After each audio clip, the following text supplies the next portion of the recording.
The Indiana Fever are that golden destination, and I can't help but laugh to the fans and the people online and the media commentators, unfortunately, who said that nobody wanted to play in Indiana. That doesn't make any sense. Sheryl Swoopes is absolutely spiraling. She stood up, puffed out her chest, and confidently declared that Caitlyn Clark and the Indiana Fever wouldn't be able to attract top free agents. Fast forward a few months, and Indiana just had one of the most successful free agency runs in league history. Meanwhile, Sheryl is left looking like a malfunctioning Magic 8-ball, consistently wrong and desperately trying to shake out a better prediction. Somebody needs to check on her because, at this point, the Fever's dominance has wiped out whatever credibility she had left. People in the Fever were like, y'all. That's not my point.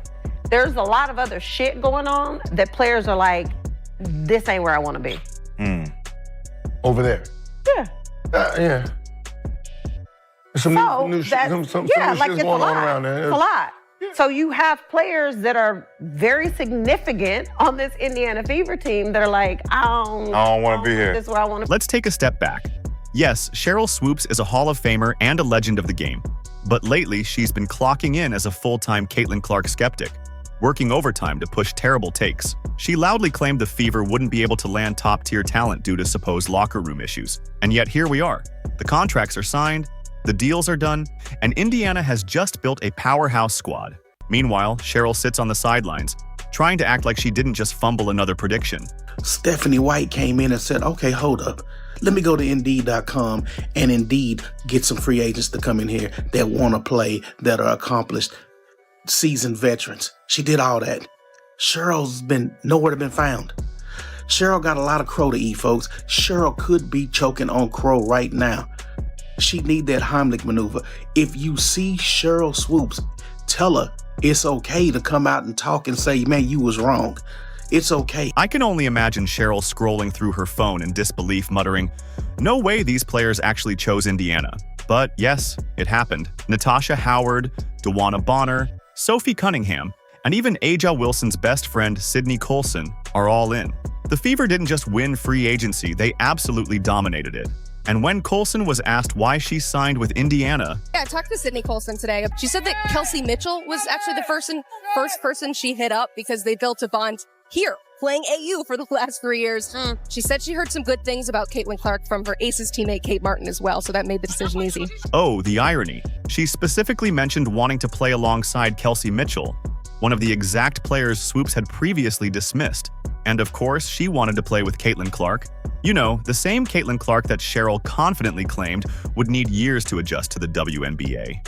Years, really? Meanwhile, Clark is out here dropping 40 pieces with ease, while Swoopes' takes age worse than an unrefrigerated gallon of milk. 3 WNBA MVPs in your career. Would you consider each of those 3 seasons as dominant seasons for yourself?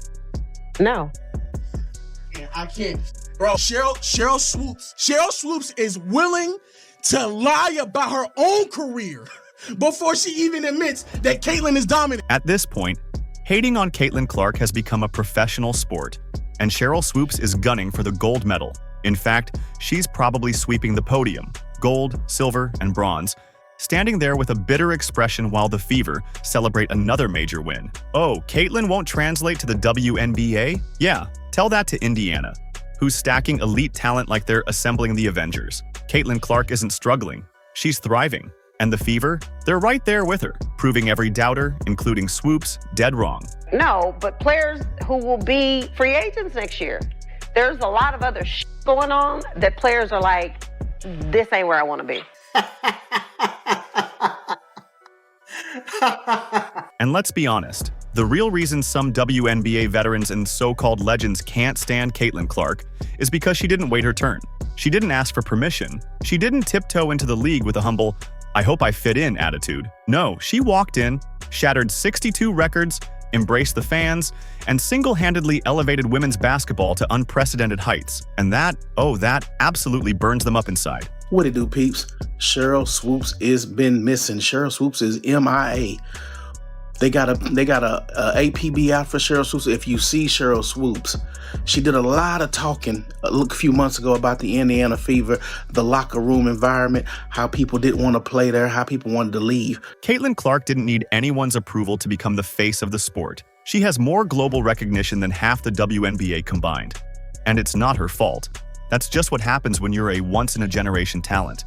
Sheryl Swoopes, Angel Reese, Aja Wilson, and the entire anti-Clark brigade are going to have to live with that fact. Because while they're busy complaining, Caitlyn is out here making history, selling out arenas, and turning the Indiana Fever into the team everyone wants to play for.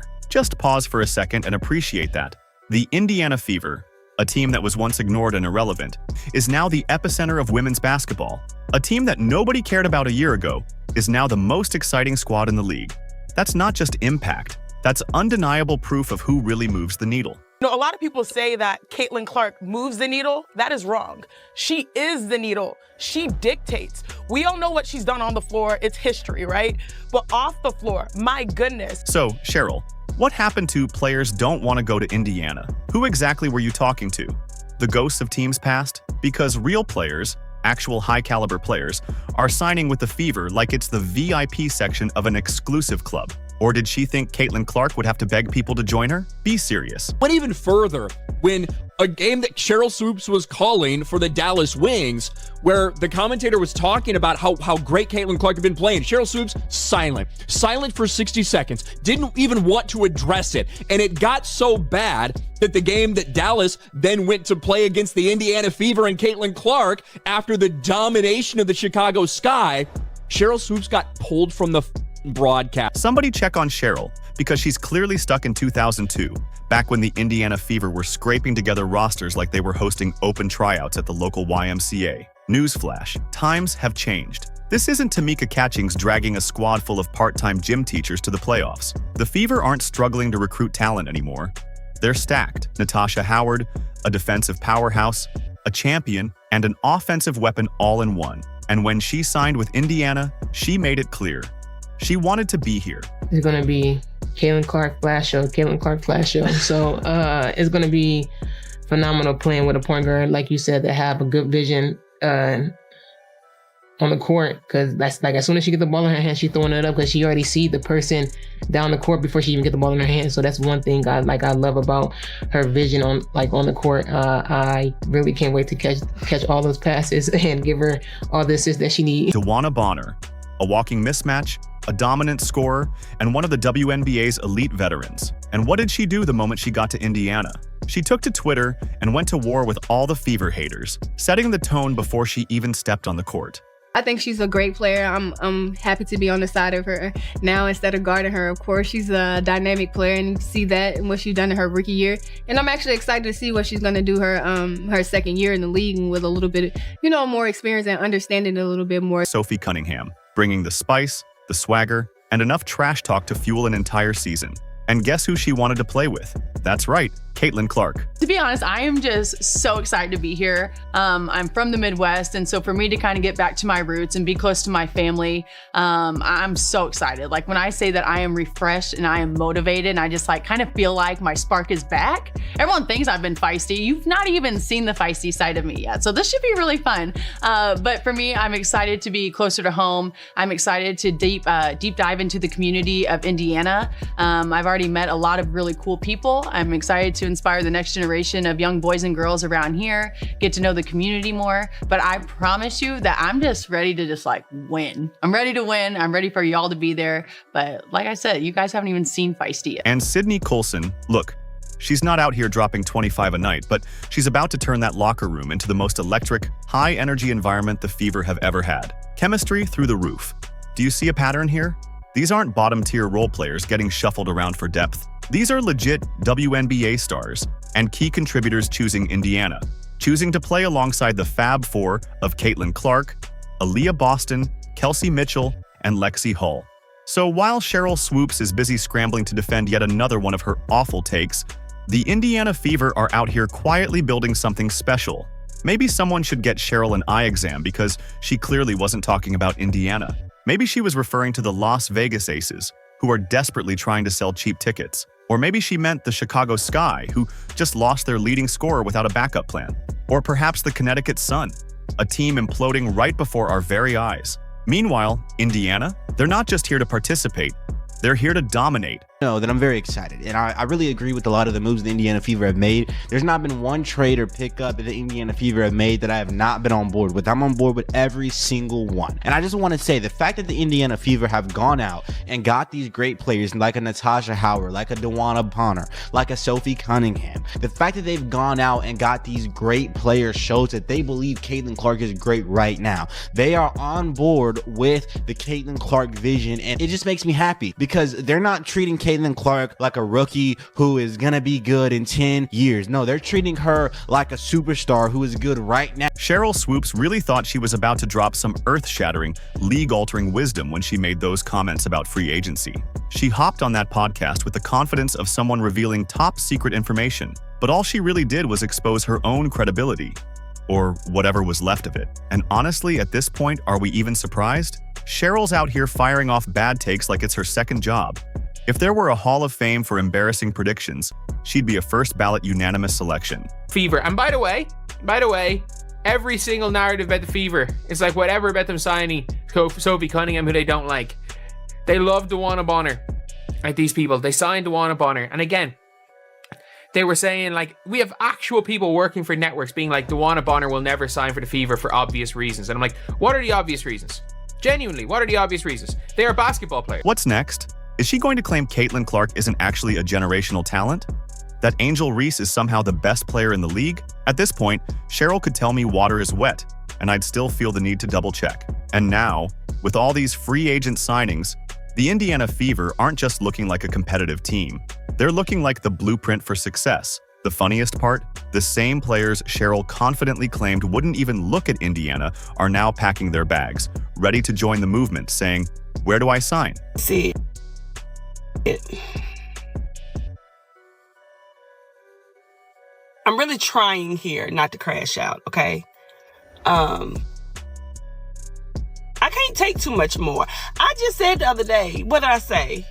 Another bomb is Sunday. I said, this isn't it. You know, I can't wait to see what the next bomb would be. Didn't know this would be the bomb.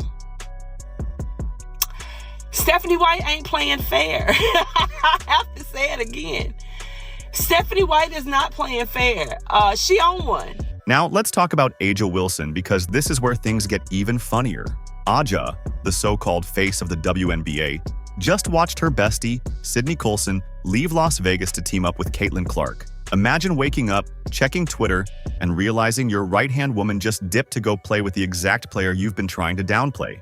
Oh, the betrayal. The drama. This is prime reality TV material, except Aja isn't even the main character anymore. Caitlyn Clark is. I was like in tears, y'all. And let's be real. Sheryl Swoopes hyping up Aja Wilson like she's the second coming of Michael Jordan is starting to sound desperate. Meanwhile, the Aces are falling apart faster than Angel Reese's shooting percentage. Sydney Colson, gone. Key role players, vanishing. That so-called Aces dynasty is looking shakier by the minute. And Aja? Well, she's handling it the only way she knows how, tweeting dramatic messages about crying and pretending everything is fine. Hate to break it to you, but it's not fine. Meanwhile, Indiana is out here stacking talent like Thanos collecting Infinity Stones. Caitlyn Clark isn't just the franchise player. She's the gravitational force pulling everyone to the Fever. Players want to play with her. They see the vision. They see the future. They see the unstoppable momentum. And poor Sheryl? She's stuck in the past, still trying to convince herself that Caitlyn Clark isn't a game changer. Indiana Fever are officially title contenders. Every day they have something new for us in free agency. And today, it's Miss DeWanna Bonner. 6-time WNBA All-Star and WNBA champ, a veteran in this game, can pretty much do it all, also an enforcer, nasty defense. Should I continue? We have a new starting five.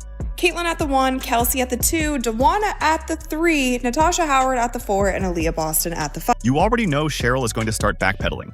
She's going to hit us with the classic back in my day speech, acting like Caitlyn Clark couldn't survive in the old WNBA. Oh, really, Sheryl? Because nothing says elite basketball like running around in oversized baggy shorts, bricking mid-range jumpers, and calling it fundamental. Please, the league has evolved. and Caitlyn Clark is the new standard. Doesn't make any sense by any stretch of the imagination. In what way would you not want to play in Indiana, the place where you're getting sold out arenas, the most viewership on television, playing with a player who was top 3 in MVP voting as a rookie, who clearly elevates her teammates around her. She scores a lot, but she is also dishing out the ball, able to elevate everyone around her. Why wouldn't you want to be? And let's not forget, Sheryl keeps whining that Caitlyn Clark is only getting this much attention because of the media. Oh, you mean the same way ESPN pushed you as the face of the league back in the day? Funny how it was fine when you were getting all the shine, but now that it's Caitlyn, suddenly it's a problem. The math isn't mathing, Sheryl.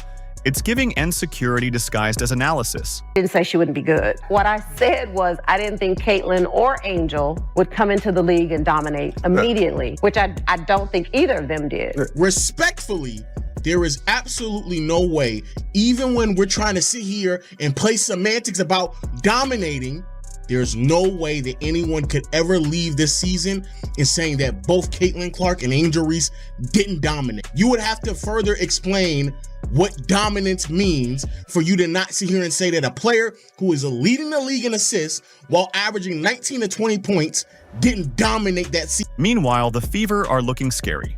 While other teams are scrambling, Indiana is moving like a championship squad in the making. The Aces thought they had time? Nope. That title window just slammed shut. Chicago is still trying to figure out what their plan is, and Connecticut is imploding in real time. But Indiana, they're here. They're serious. And they're coming for that trophy. Begin with, right. Caitlyn Clark is a polarizing figure. People gravitate towards her. It's okay. Caitlyn Clark's success doesn't diminish what Sheryl Swoopes accomplished. Caitlyn Clark's arrival doesn't diminish anything that they've done. I don't get this old guard. People wasn't phonetic. It wasn't buzzing. The WNBA, and people didn't talk about it like they do. Instead of being upset about it. And that's exactly why Sheryl is spiraling. She sees the writing on the wall. She knows Caitlyn Clark isn't just the future of the WNBA. She's the present. She's already the face of the league, and she's about to take over in a way no one else has. The way she casually pulls up from the logo like it's nothing, that's different. The way she threads passes that make defenders look clueless, that's special. The way she's got the WNBA breaking records before her second season even starts, that's generational. When Caitlyn Clark inevitably wins MVP in year 2, oh, the meltdown from Sheryl Swoopes is going to be legendary. She'll be on every podcast, every panel, every interview, ranting about how the game was different back in her day. Ma'am, your day is over. This is the Caitlyn Clark era now. And the Fever, they're coming for that championship. Quick thoughts on the $80 million Fever facility and Stephanie White being like, we're going to be aggressive in free agency, and massive names who are available. And I think, this is my bold prediction, the Indiana Fever are going to be playing for the WNBA title next year. Wow. They have their cornerstone pieces under rookie contracts. Caitlyn Clark isn't here to play nice. She's here to dominate.